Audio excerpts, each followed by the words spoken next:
노유진의 정치 카페.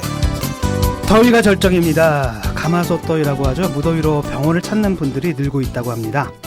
열대야의 불쾌지수도 전국 대부분 지역에서 80% 이상을 기록하고 있고요. 이 정도면 모든 사람이 짜증을 느끼는 수준이죠. 사실 저도 제가 사는 곳에서 이곳까지 한 10분도 안 걸립니다. 택시 타고. 그 잠깐 사이 택시 타고 딱 문을 열고 나오는데 무슨 찜질방에 들어온 것 같더라고요. 그 정도로 푹푹 찌는 무더위입니다. 그러는 가운데 미국과 일본 현지에서 사대주의와 친일 망언의 끝을 보여준 두 분이 계시죠. 김무성 씨, 일명 절무성 씨요. 그리고 박근영 씨. 이들 덕분에 더 열받는 한 주였습니다. 그리고 또 그 박근영 씨 그 부군 되시는 분이 자꾸 저를 스토킹을 합니다. 안 그러셨으면 좋겠습니다. 좀 이름 뭐더라 그 사람? 신동욱인가요? 그 총재, 공화당 총재인데 다음에 그 뭐죠 허경영 씨하고 경선을 해서 좀 총수를 좀 뽑았으면 좋겠습니다. 공화당에. 예, 그런가 하면은 저 성폭력 의혹이 또 나왔어요. 역시 그 성나라당에서 성누리당 당명을 개정을 해도 아이덴티티는 성으로 남는 그 당이었는데 뭐 이름이 뭐더라?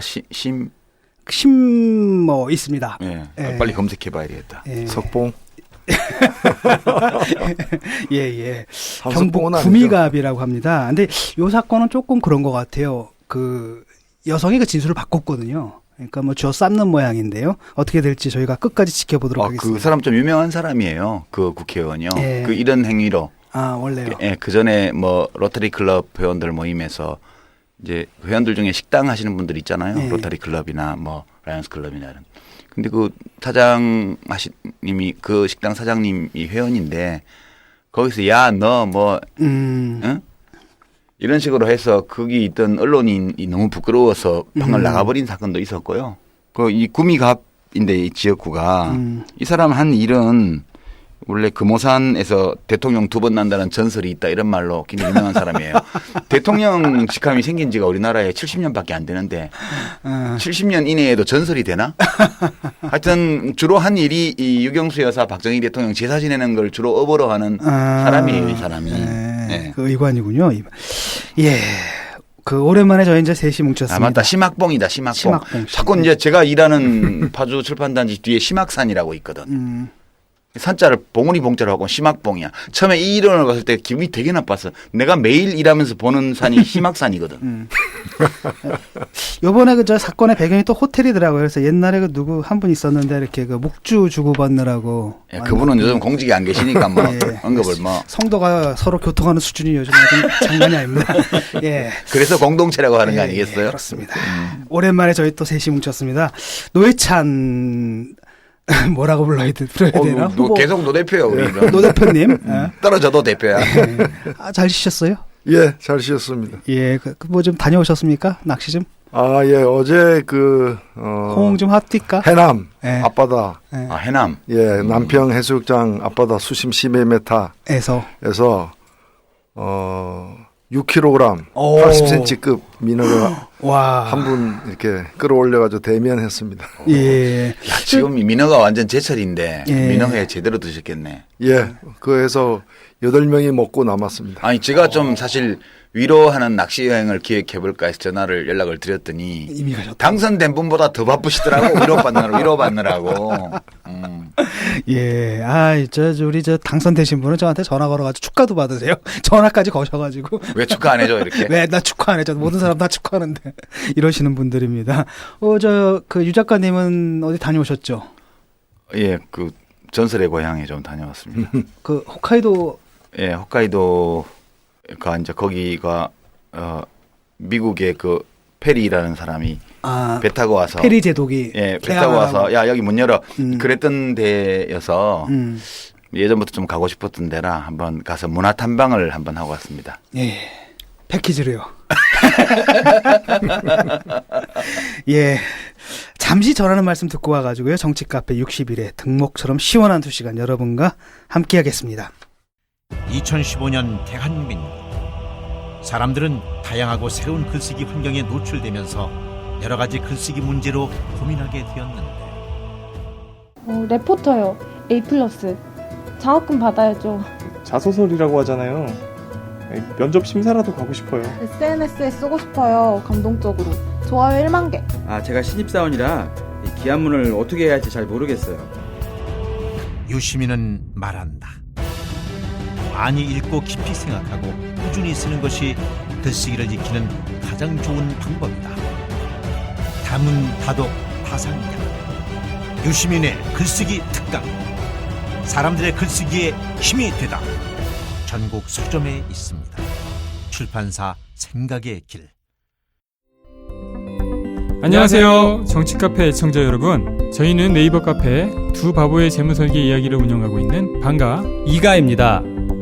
재무설계라고 하면 돈이 많은 분들만 받는 서비스라고 생각하시나요? 그렇지 않습니다. 사람마다 꿈의 크기가 각기 다른 만큼 그에 꼭 맞는 계획을 세우는 것이 재무설계입니다. 여러분은 어떤 꿈을 가지고 계신가요? 현실에 치여서 실행을 미루고 계시진 않나요? 꿈에 한 발짝 더 다가가실 수 있도록 당신만의 재무 맞춤옷을 디자인해드리겠습니다. 우직하고 정직하게 일하는 친구 두 바보를 네이버에서 검색해주세요.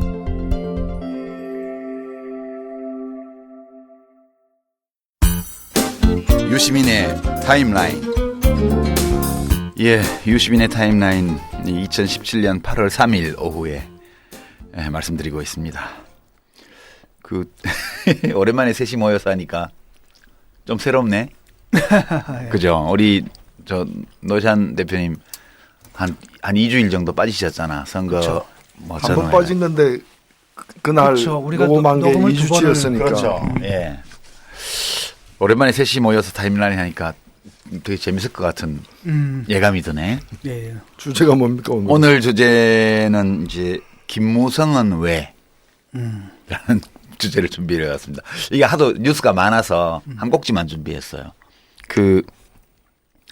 김무성 새누리당 대표가 미국 갔다가 오늘 왔는데요. 한 일주일 갔다 온 건데 뉴스가 굉장히 많이 나왔어요. 예. 보셨죠? 예. 뭐 제일 눈에 들어왔어요? 어떤 게? 큰절한 거죠. 큰절한가요? 예, 절무성 대표. 그게 며칠이었더라? 그 두 번 했어요. 큰절을. 네, 7월 26일 날 하고 27일 날 큰절을 했어요.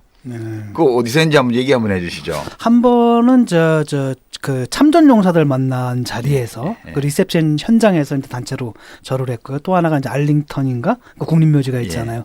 거기 가가지고 또 워커 장군 묘소 앞에서 또 큰절을 했죠. 예. 묘비를 손수건으로 새똥 묻은 거 막 닦아내서. 그게 이제 7월 26일 밤하고 7월 27일 오전 이야기예요. 그 7월 26일 날은 이제 호텔에서 한국군 참전용사와 그 가족분들, 유가족들 포함해가지고 또 뭐 한국인 관련자들도 있었고 그 자리에서 수행한 8명의 국회의원들과 함께 9명이 절한 거예요. 네.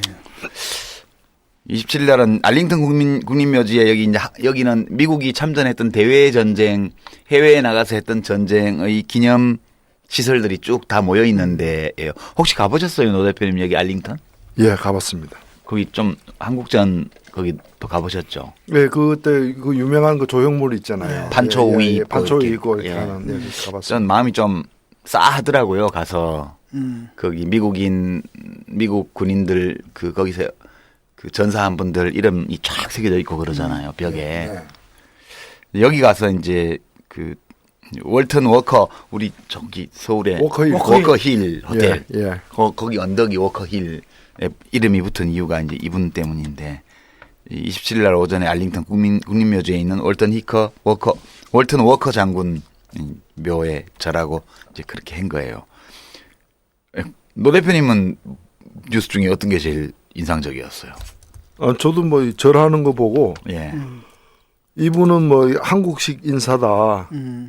뭐 그렇게 변명을 했더라고요. 예, 이게 거의 그 130년 만에 있었던 일이라는 거 아세요? 그렇죠. 1883년에 민영익.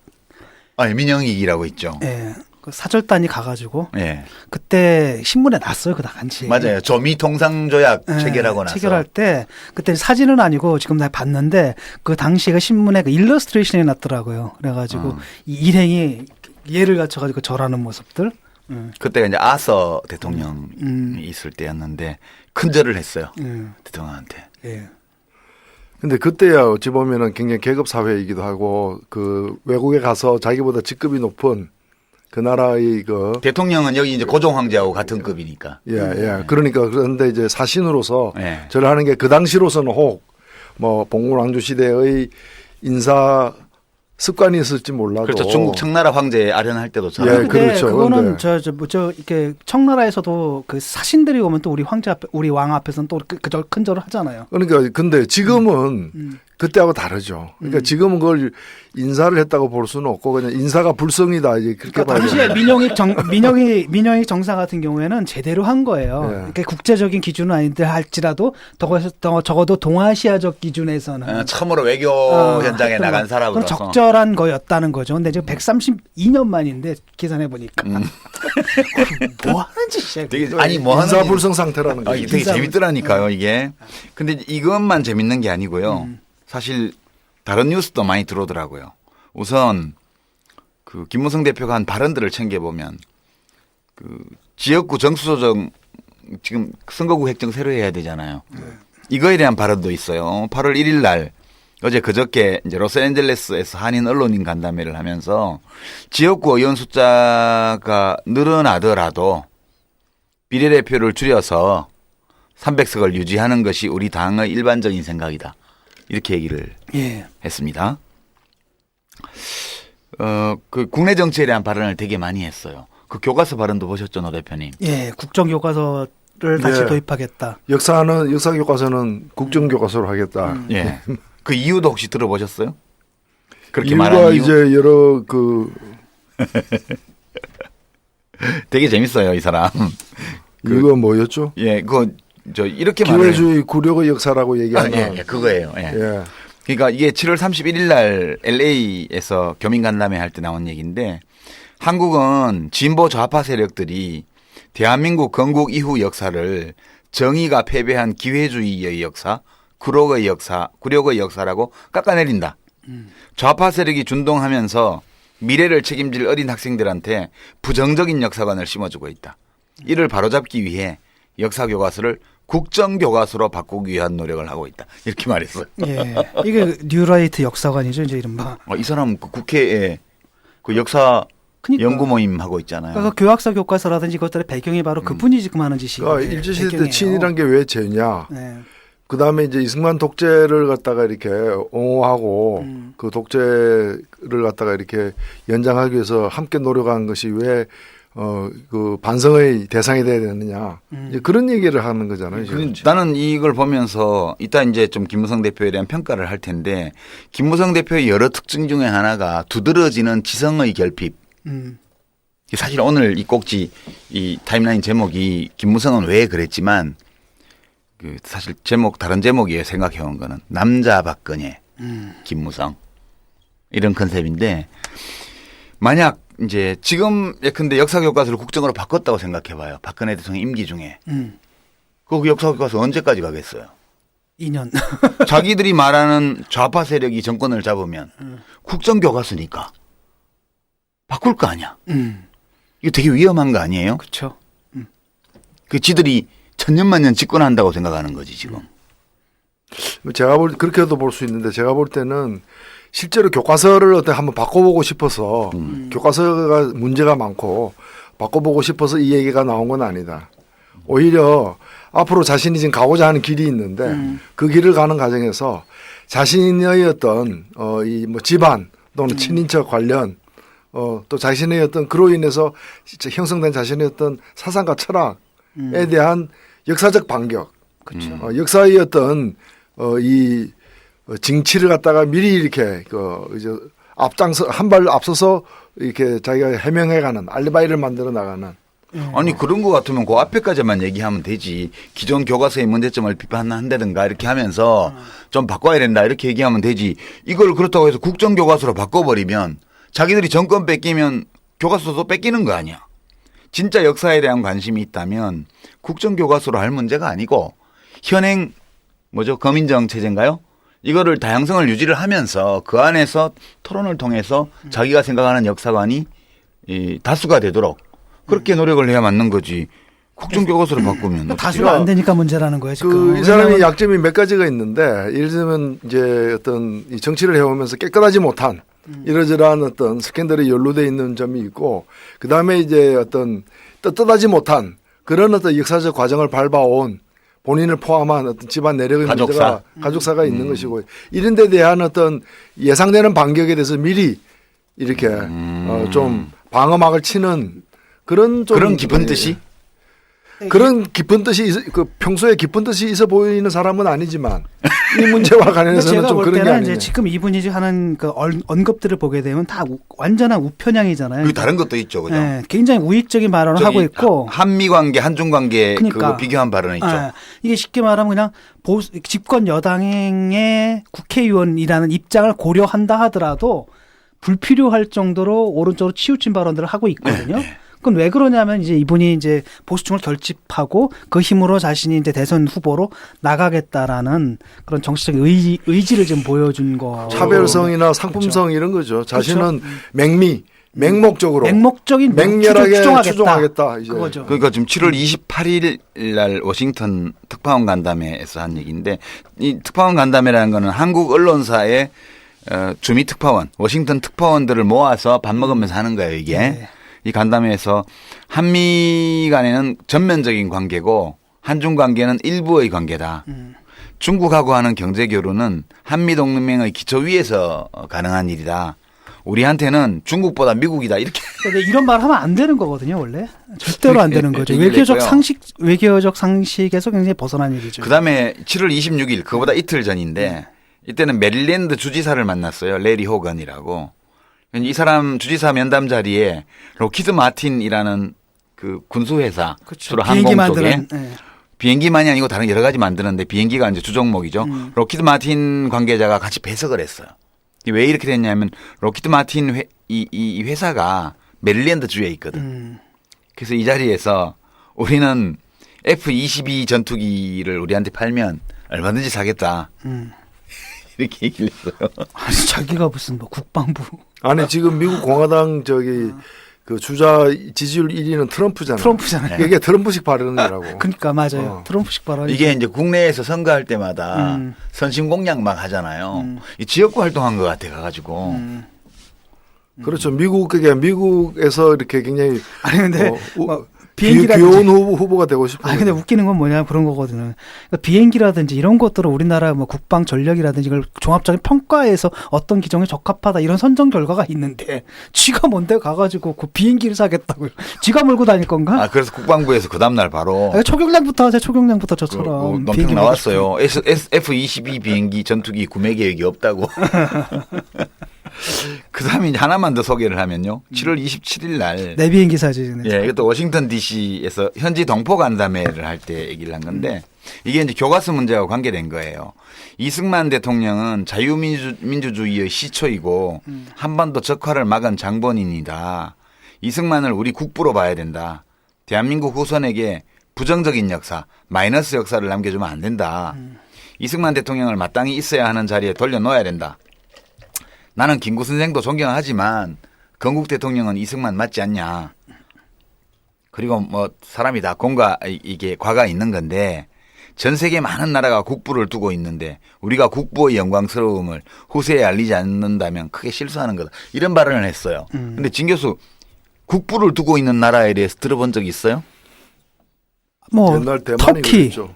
터키는 케말 파샤가 국부죠. 네, 대만이 이제 장개석. 네. 그다음에 과거 스페인 프랑코. 북한. 이태리의 무솔리니도 국부지. 북한 히틀러. 가다피도 그렇고. 아니 근데 진짜 국부인 사람이 있어요.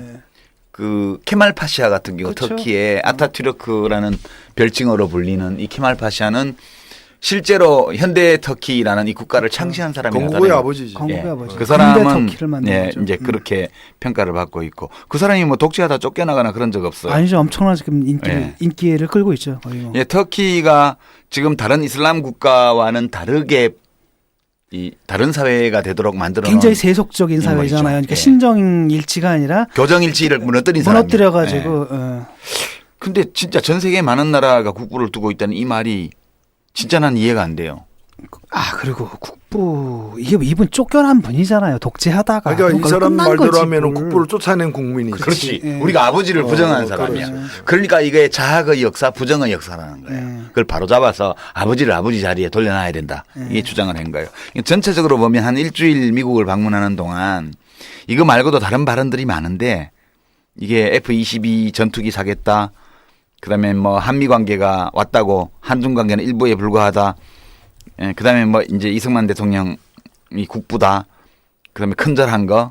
그다음에 좌파들 때문에 이 역사 교과서를 국정화로 바꿔야 되겠다. 그다음에 지역구 의원 수가 늘어나게 되면 비례대표를 줄여서 의원 정수를 300석으로 유지하자. 이런 등등이 좌충우돌식으로 온갖 문제에 대해서 발언을 한 내용이에요. 미국에 왜 갔지? 그 말이 정당 외교지 실제로는 가가지고 미국 가서 한 일은 자기를 차기 대선 후보로 제시한 거예요, 사실. 그거 하러 간 거죠, 미국에. 예, 저도 뭐 그렇게. 예, 그러니까 김무성 새누리당 대표는 미국에 왜 갔고 미국에서 왜 이런 언행을 보였나? 이거를 한번 분석해 보는 게 오늘 타임라인의 취지입니다. 자네는 이번 학기에 졸업하기는 어렵겠구먼. 아니 교수님, 어째서? 유의 확률이 0.05를 넘겨버렸잖아. 통계 분석으로 지지도 안 된 논문을 어떻게 통과시켜달라는 게인가? 논문 다시 쏘게! 통계 분석 때문에 논문을 다시 써야 한단 말인가? 대학원 논문 심사에서 가장 중요한 게 무엇일까요? 통계 분석을 통한 가설 검증, 이것이 핵심입니다. 히든 그레이스의 실력 있는 통계 전문가들이 좋은 연구를 완성하실 수 있도록 도와드리겠습니다. 02-598-8121 언제든 전화주세요. 정성껏 상담해드리겠습니다. 안녕하세요. 정의로운 대한민국을 꿈꾸는 조광래 중고차의 대표 조광래입니다. 내 차를 어떻게 팔아야 할지, 또 좋은 중고차를 어떻게 사야 할지 막막하시죠? 중고차는 믿을 수 있는 딜러를 만나는 것이 가장 중요하답니다. 그래서 여기 조광래 중고차가 정직하고 투명한 거래를 약속합니다. 대표번호 1800-9538. 한 번 더 1800-9538. 고맙습니다. 우선 사람의 모든 행동은 그 사람의 의식에서 나오는 거죠. 그죠? 자기가 이루고자 하는 가치, 충족하고자 하는 욕망, 이런 게 있을 때 그것을 이루기 위해서 이제 행동이 나오는 거니까요. 그러니까 모든 말과 행동에는 동기가 있어요. 절을 한 거라든가 등등에. 근데 이제 김무성 대표의 정치적인 의식, 역사의식, 이런 것을 이제 그것을 오늘의 모습으로 만들어 놓은 요인이 뭐 있을까? 되게 일반적으로 사람들의 정치의식을 또는 넓은 의미에서 세상의 세계에 대한 인식을 결정하는 요소가 몇 가지 있죠. 그죠? 그게 뭔 것 같아요? 일반적으로. 제일 중요한 게 여러 가지가 없는데. 저는 첫 번째로 이렇게 타고난 거. 집안. 성격, 하여튼 지능, 이런 거요. 타고난 것과 성장 과정의 환경적 요소. 네. 이런 거죠. 주로 가족적 배경. 선천적, 후천적 배경이겠죠. 그렇죠. 그러니까 이른바. 이제 집안 배경은 단 두 갈래로 영향을 미쳐요. 첫 번째는 경험에 영향을 주죠. 그다음에 두 번째는 학습 내용에 영향을 줘요. 그리고 거기서 생기는 여러 인간관계들 사이에 이해관계가 생기게 돼요. 되게 우리가 이제 일반적으로 사람들의 정치의식을 결정하는 요인을 4개로 꼽는데요. 첫 번째가 이해관계. 그러니까 사람은 누구나 자기에게 이익되는 정보를 환영하고 확증 편향을 갖죠, 보통 많이. 나한테 이익되는 방향으로 생각하게 돼요. 두 번째가 학습이에요, 학습. 뭘 배웠냐에 따라서 달라져요. 그러니까 이북처럼 유치원 다닐 때부터 어버이 수령님 배우면 커서도 어버이 수령님 하게 되는 거거든. 비슷하게 이제 어렸을 때부터 국부 하면 이제 애들이 그렇게 된다는 거예요. 그렇지. 그러니까 이분은 어렸을 때 이승만 대통령을 나라의 아버지라고 그 노래 부르게 했잖아요, 이승만 대통령이. 이걸 부르면서 자란 분이에요. 학습. 세 번째 경험이에요. 그럼 네 번째가 성격 또는 유전자. 이런 한 4가지 정도가 일반적으로 어떤 사람의 의식 또는 좋게는 정치의식에 영향을 미치는데요. 제가 이 4가지를 따져보다 보니까 김무성 씨는 진짜 남자 박근혜 같다. 남자 어떤 박근혜. 의미에서? 이 병행 이론이 몇 개 있어요. 우선 이제 타고난 성격, 뭐 후천적으로 만들어진 성격 혹은 유전적인 어떤 건지는 모르겠지만 지성의 극단적인 부족 이게 보여요. 특히 이번에 미국 가서 한 이 많은 발언들. 솔직히 좀 모자라 보이잖아요. 그죠? 막 어부바하고 막 이게 뭐하는 애야. 코미디 개그 콘서트냐. 아 그러니까 이제 이 언어나 논리로 자기의 생각이나 아이디어, 감정을 표현하지 못하면 행동으로 하잖아요. 그게. 아니 그 비교를 한번 해서 오바마가 딱 나와가지고 동성애 딱 됐을 때 네. 이로써 미국은 좀 더 완전해졌다. 뭐 이런 연설하는 모습하고 앉아가지고 뭐 미군 장성 어부바하고 막 큰절 올리고 이런 것들 보면 참.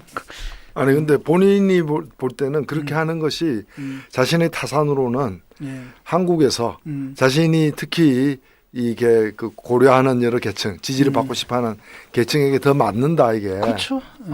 소수의 그 노유진하는 진모라는 그런 교수의 눈에는 이상하게 그 유치하게 보일지 몰라도 그렇게 안 보는 또 많은 사람들이 있다라고 생각하는 거죠. 근데 이제 그렇게 볼 수가 있잖아요. 쉽게 말하면 그 트럼프라는 사람이 지금은 1위인지 몰라도 그 자기들 내에서는 뭐 영웅이 될지 몰라도 진짜 무식하잖아. 트럼프가. 대선 나가게 되면은 반대편한테서 비토 감정이 없거나 아니면 그다음에 중간층을 끌어들일 수 있는 이런 사람이어야 되잖아요. 근데 그건 아니잖아요, 지금.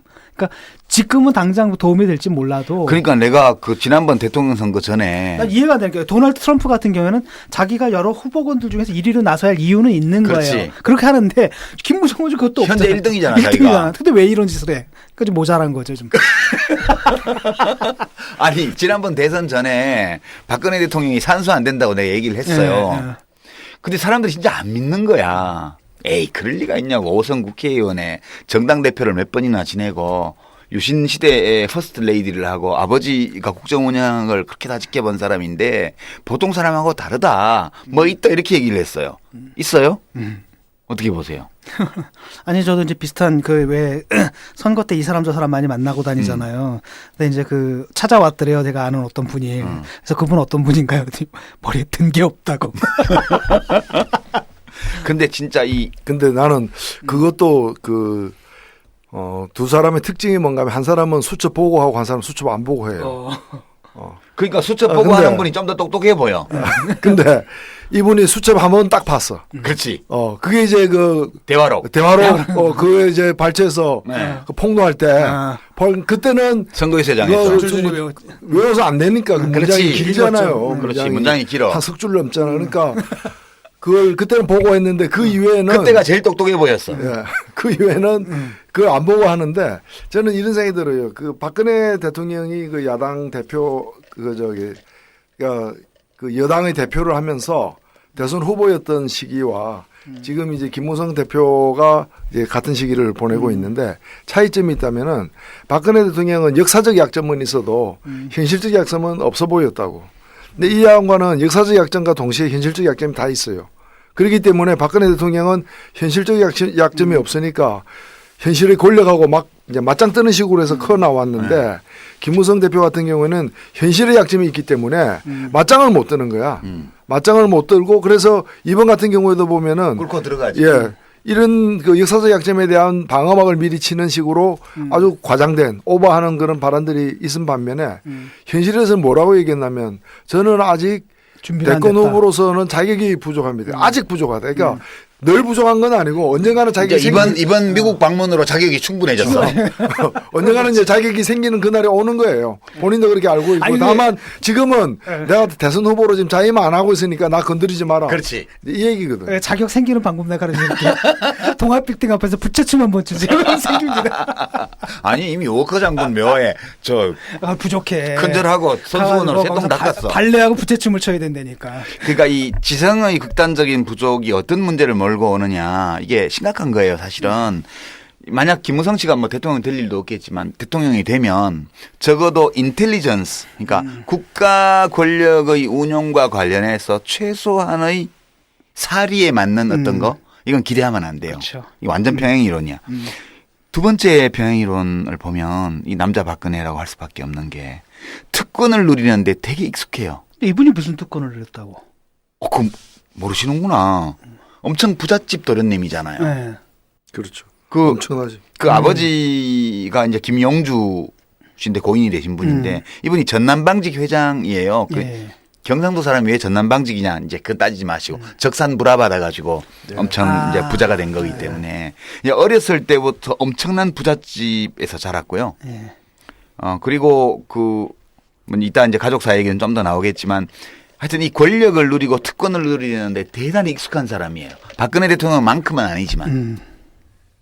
그죠. 그렇죠. 일제하에서부터 뭐 사실은 그 집의 그런 관료 계층이었고 그 다음에 이제 이승만 때는 그 이승만 정권을 굉장히 고맙게 생각할 수밖에 없는 거죠. 예. 그 엄청난 이제 적산 불화를 받으면서 이 주요한 이제 그 재벌 기업으로 성장을 했던 거고 그 다음에 이제 4.19 혁명 이후로는 이제 당시의 집권당이 여당이 민주당이니까 아버지가 또 민주당으로 국회의원으로 투신을 해가지고 이제 그 후광을 받았던 부분이고. 그 아까 역사 자기 또 처가가 있잖아요. 예, 그 이제 그 얘기인데 이 장인 김무성 대표의 장인이 최치환이라는 분인데요.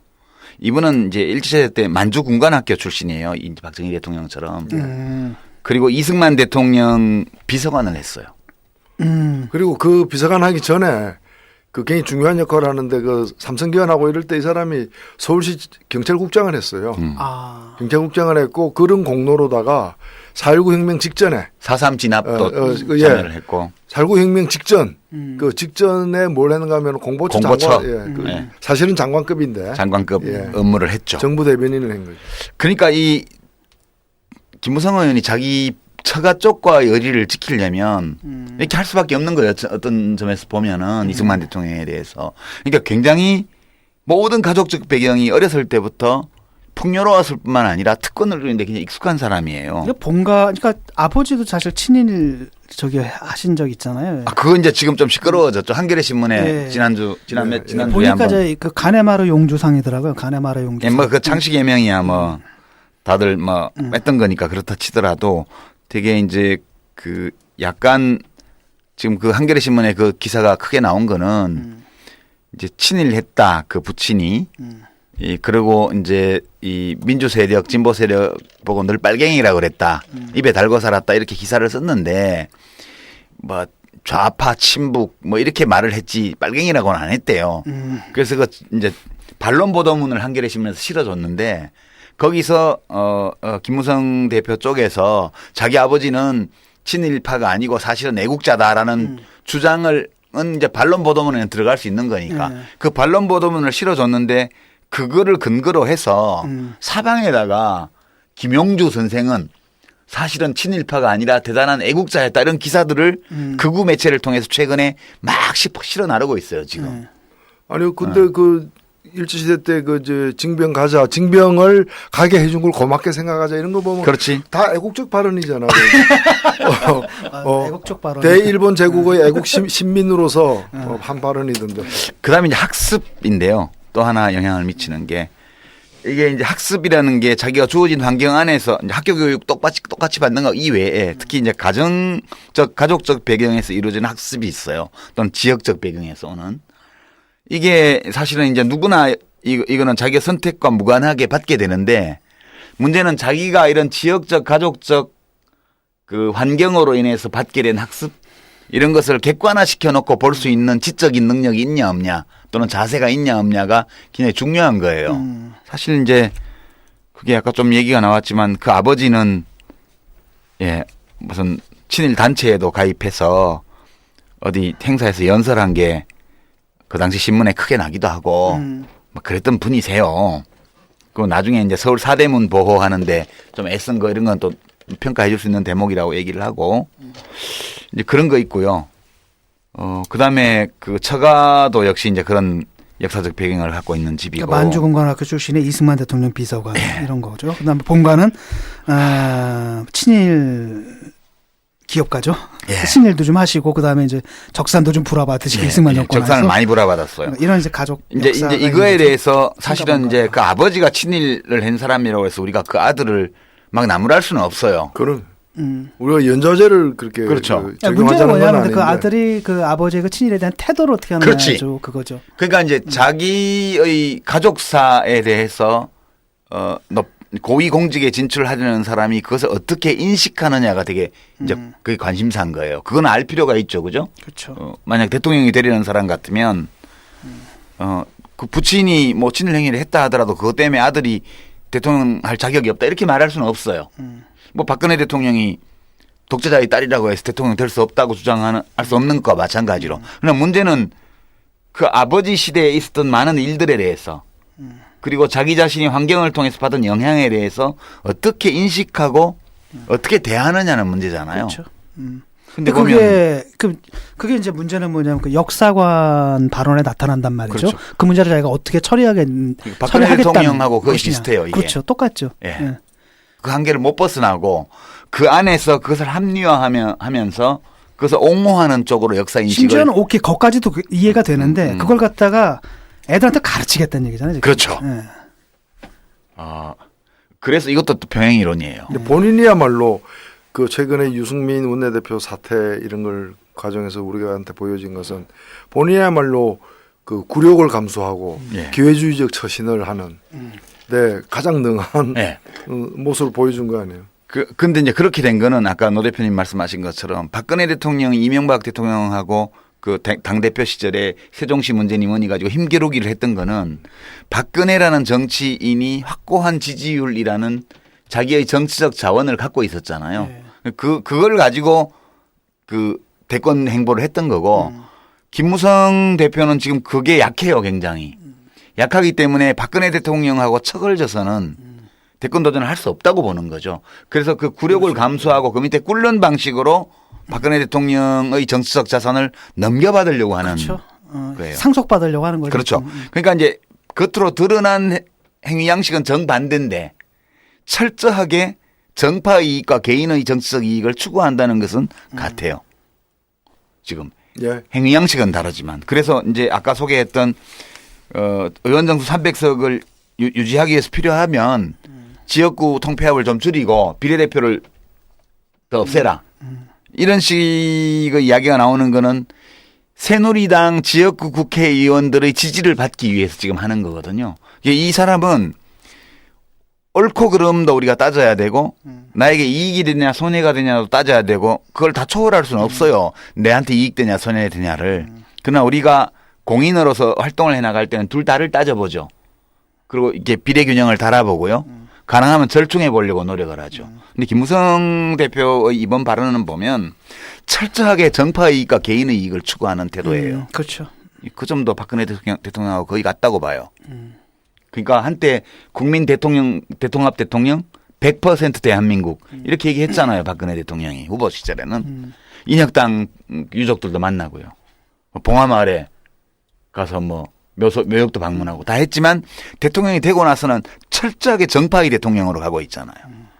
이게 그러니까 그 대선 후보 시절에 보였던 모든 행보들은 그냥 그 표를 얻기 위한 쇼에 불과했다는 거지. 완전히. 철저하게 내면적으로는 정파의 이익과 개인의 이익을 추구해온 사람이라는 거예요. 예. 이 네 가지면 성격, 경험, 학습, 이해관계 이 모든 면에서 거의 박근혜 대통령하고 똑같다. 예.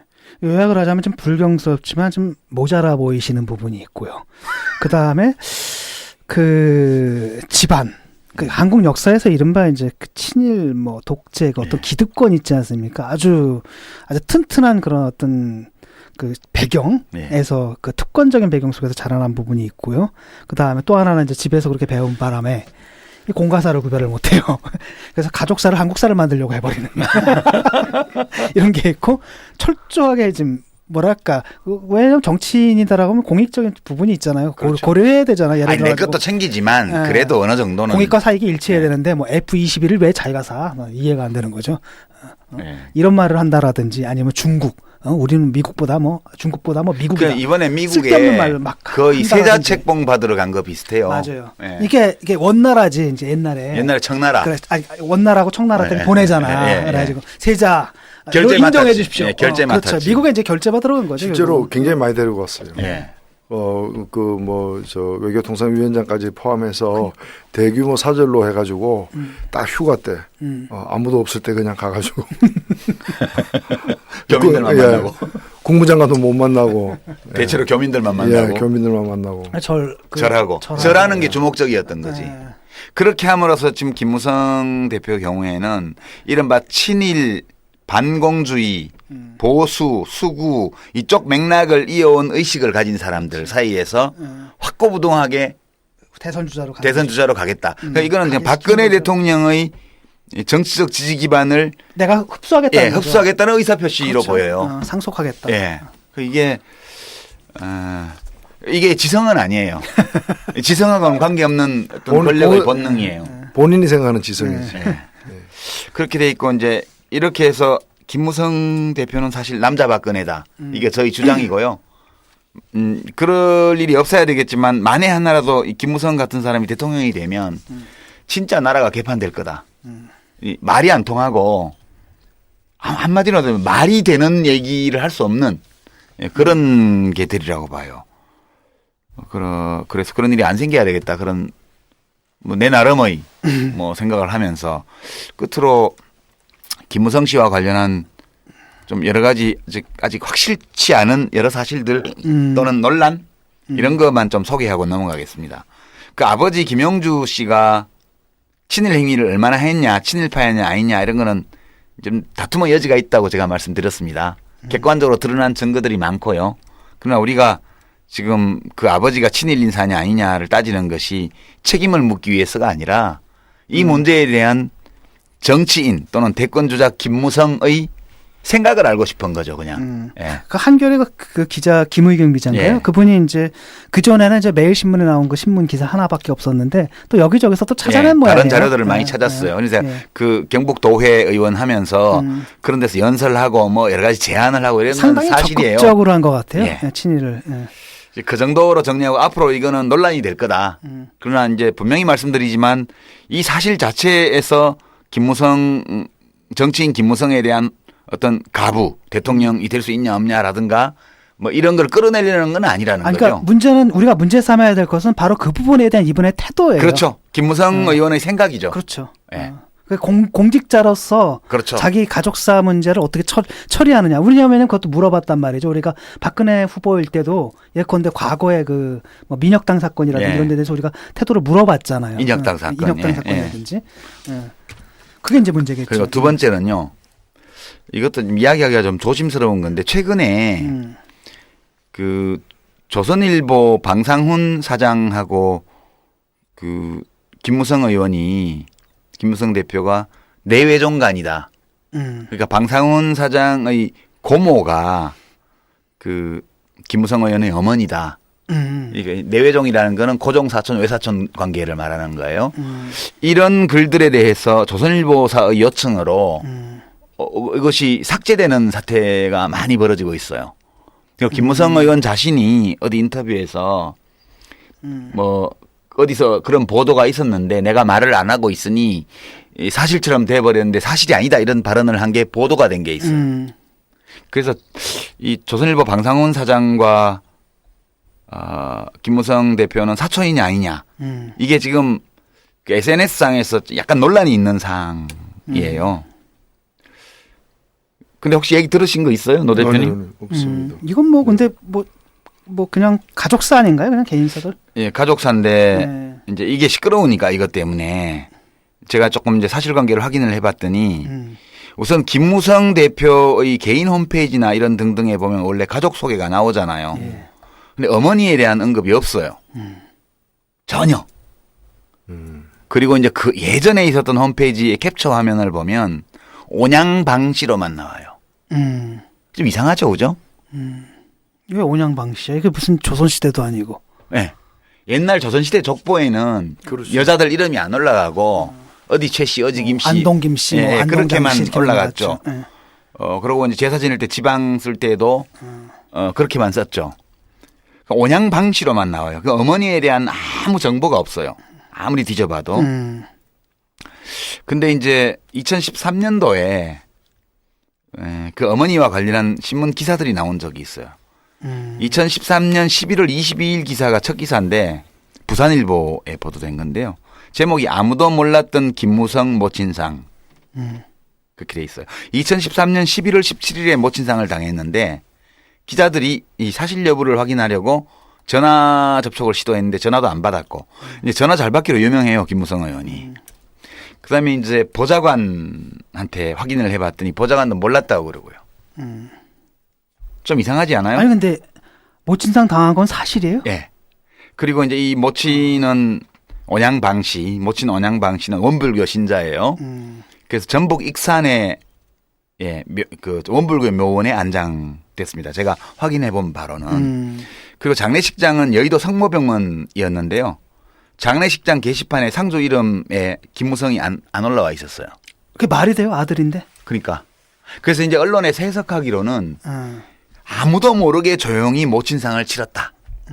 이게 낮은 자세로 갔다 이렇게 돼 있는데. 아니 근데 그 말이 되나? 어떻게 그 상주 이름에다가 자기를 아들이 빠진다는 게 말이 돼? 왜냐면 아들 이름이 거기 있으면 사람들이 바로 알아보기 때문에. 그리고 조용히 그 빈소에 가서 시간을 보냈다.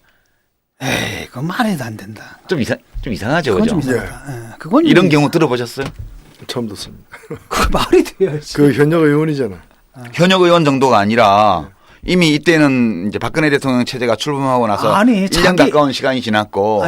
아니 할 건데 자기 집안에 혼례라든지 상이 나거나 이랬을 때 외부인들은 안 받고 외부 손님은 안 받고 조용히 가족끼리 치르는 이런 경우가 있어도 아니 상당한 사실 자체 그다음에 자기가 그 상주라는 사실 자체를 감추는 경우는 없잖아요. 그래서 널리 안 알리면 되는 것이죠. 예. 그래서 이제 이거를 좀 들여다봤는데요. 예. 정말 철저하게 자료가 삭제돼 있어요. 그 구글에도요. 사실 구글 씨는 모르는 게 별로 없잖아요. 구글 씨는 모든 걸 다 알고 있다 그러는데. 왜 그렇게 합니까? 왜 그래? 이게 이제 약간 복잡한 가족사가 있는 것 같은데 제 짐작에 이런 거예요. 그 부친 김용주 회장이 부인이 둘이에요. 이제 첫 부인 강정순 여사하고 사이에 일남일녀가 있어요. 장녀 김문희 씨 학원 이사장 하는 분이에요. 이분이 또 말썽이 좀 있었는데 장남 김창성 씨.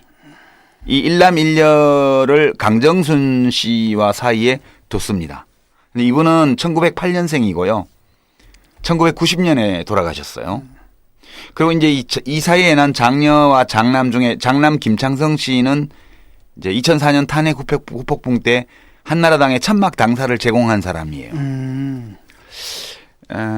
그리고 이제 경청 초대 회장을 예. 그리고 또 한 분이 박연숙 씨로 제가 이제 확인해 본 걸로는 온양방 씨의 이름은 박연숙인 것 같아요. 이분은 1926년생이고 2013년까지 생존한 걸로 나왔으니까 이게 아마 2014년 11월이 이 박연숙 씨의 상이었던 것 같아요. 이 박연숙 여사와 김용주 회장 사이에는 김무성이라는 아들 하나만 있어요. 이 김무성 대표하고 그 형인 김창성 씨하고는 21살 차이고요. 그 위에 그 누나인 김문희 씨하고는 24살 차이예요. 그러니까 이 김무성 형제는 배다른 형제인 거죠. 근데 뭐가 문제예요? 근데 좀 이게 이상한 게 그러면 그 원래 부인 강정순 씨가 지금 김무성 의원이 65쯤 됐거든요. 나이가. 그러니까 이게 1950년대 초 출생이잖아요. 근데 그때 부인은 강정순 씨라고요. 그러니까 그때는 박연숙 씨의 나이가 20대 중반밖에 안 됐고요. 그러니까 이제 이게 복잡한 가족적 배경이 있는 것 같아요. 뭐 사생활이니까 그건. 네, 사생활이니까. 그다음에 뭐 출생의 비밀 같은 거니까. 근데 그건 저는 사실 그렇게 생각을 하거든요. 근데 그래서 이건 정확한 거는 김무성 의원의 호적 등본 지금은 가족관계부라 그러죠. 이걸 봐야 정확히 알 수 있는데 여하튼 그 김무성 대표가 자기 어머니의 존재를 드러내지 않으려고 굉장히 노력하고 있는 거는 사실인 것 같아요. 그건 좀 불필요하다. 그건. 글쎄요. 그리고 처음에 얘기 나온 게 이제 그러면 왜 방상훈 조선일보 사장과의 사촌 관계라는 얘기가 나왔냐 하면 이제 그 말이 성립하려면 이 김무성 대표의 어머니인 박연숙 씨가 방상훈 씨의 고모여야 돼요. 근데 이제 공식적으로 나와 있는 원양방씨 가계도 이런 걸 다 들여다봐도 박연숙 씨는 안 나와요. 근데 이제 방응모 씨가 조선일보 창업자고, 그죠? 그 다음에 그 아들 방재선 씨가 일찍 돌아가셨고, 그 손자인 방우영, 방일영 형제가 이제 조선일보를 상속받았고, 그것 때문에 나중에 방응모 씨하고 사이에 아들을 낳았던 그 아들하고 재산 분쟁이 있었던 사실은 널리 알려져 있습니다. 그죠? 예, 그렇게 돼 있는데, 그 방응모 씨는 혼외 자녀가 무지하게 많았어요. 그것까지는 다 확인이 되는데, 혼외 자녀가 한 6명쯤 있었어요. 근데 이제 그 아랫배 쪽의 혼외 자녀 여부는 지금 자료를 확인할 수가 없어요.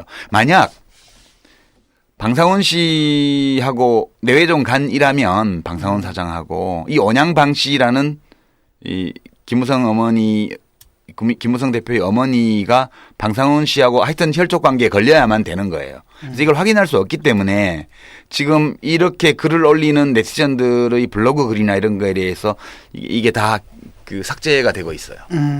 그래서 이 문제는 김무성 대표가 자기의 가족사에 대해서 확인할 부분은 좀 그냥 확인하고 이렇게 가야 되는 거 아닌가. 일부 네티즌들 사이에서는 왜 글을 자꾸 삭제하냐. 이것 때문에 좀 불만이 있는. 사실 근데 뭐 이런 것은 그 공적으로 문제 삼기는 모호한 부분이잖아요. 그렇죠. 문제 삼을 수 없죠. 문제 삼을 수도 없고 그다음에 본인이 또 감출 이유도 없는 것 같아요. 그렇죠. 네. 근데 이제 조선일보 사장과 친척 관계라면 이제 언론사의 공정성 이런 거 관련해서 문제가 될 수는 있죠. 이건 한번 확인할 필요가 있는 사항이라고 보고요. 그래서 이제 사실 이걸 다 들여다보고 나니까 그리고 이 김무성 대표의 누나 김문희 여사는 그 현영원이라는 분하고 혼인을 해서 했는데 이 현영원이라는 분은 일제시대 때 중추원 차미를 지낸 사람의 증손자예요. 그러니까 이제 근데 그 따님이 현정은 현대그룹 회장. 이 대북 사업하는. 현대 쪽하고도 또 이렇게 가문이 연결이 되는군요. 그러니까 지금 현정은 씨가 조카예요. 김무성 대표의. 나이는 거의 비슷하죠. 예, 그렇게 인맥이 걸려 있다는 사실. 이제 이런 것만 좀 제가 말씀을 드리고 지금 조선일보사와의 관계 이런 것들은 조선일보 쪽에서 부인하고 있는 양상이기 때문에 예. 그 글을 쓰시거나 이럴 때 말을 옮기시거나 할 때 확인된 사실이 아니라는 거. 그거는 좀 인지하고 하셔야 될 것 같아요. 근데 아무리 생각해도 어머니 장례는 그냥 조용히 한 건 아닌 것 같다. 예. 그런 생각이 좀 들어요. 예. 이런 게 김무성 씨의 가족적 배경과 관련된 참고 사항으로 제가 그냥 챙겨본 사항들입니다. 이런 정도 오늘은 김무성은 왜라는 제목으로 김무성 새누리당 대표의 방미 행적에 대한 해석 이걸 한번 시도를 해봤습니다. 예. 앞으로도 관심을 가지고 지켜보도록 하죠. 우리 정치카페에서. 예, 수고하셨습니다. 더 이상 인사불성의 사태는 없기를.